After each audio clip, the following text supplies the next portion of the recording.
Mercredi 19 février 2025, auditeurs internautes de la radio-télévision Fadris. Bonjour, bonsoir, vous êtes à l'heure de votre première sortie du bulletin d'information pour cette journée.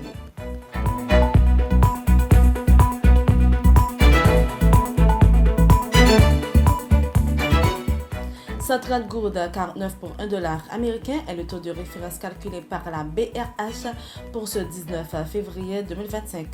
Des gangs armés ont capturé 2 véhicules blindés de la police nationale d'Haïti PNH à Kinskoff où l'insécurité reste critique. Une vidéo diffusée sur les réseaux sociaux montre un individu tentant de faire exploser l'un des blindés, illustrant l'audace de ces groupes criminels. Les 2 véhicules ont été immobilisés en raison du mauvais état de la route pendant leur progression difficile.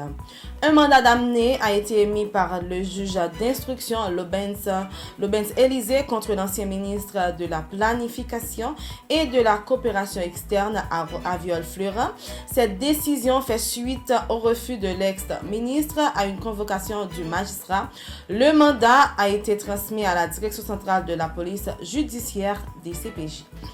L'ancien député de la commune de Kinskoff est accusé de complot contre la sûreté intérieure de l'État, association de malfaiteurs et financement des groupes criminels dans le pays, selon un avis de recherche émis par la directrice centrale de la police judiciaire des CPJ. Cette information enflammait les réseaux sociaux. En réaction immédiate via la plateforme Facebook, l'ex-parlementaire Alfredo s'est déclaré innocent et qu'il est en route pour contester cet avis à la DCPJ.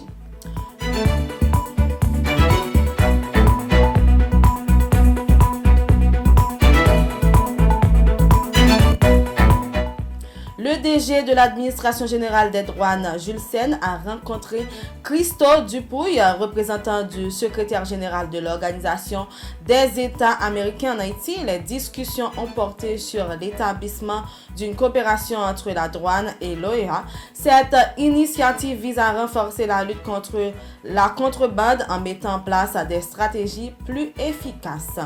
Les gangs armés ont tué et blessé 289 enfants en 2024 en Haïti, soit en moyenne 24 par mois, ce qui a fait l'année la plus meurtrière pour les enfants et leurs familles.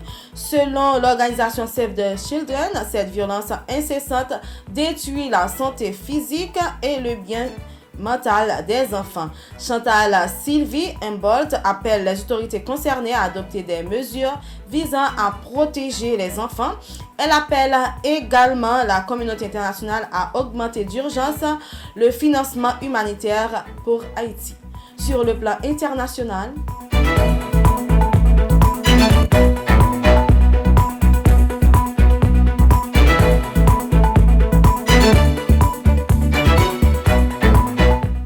de la peine de mort à la pénalisation des immigrés arrivant illégalement en passant par la suppression d'une série de privilèges dont bénéficiaient des étudiants sans papier. Les autorités de l'État de Floride veulent rendre la vie plus difficile aux immigrés illégaux.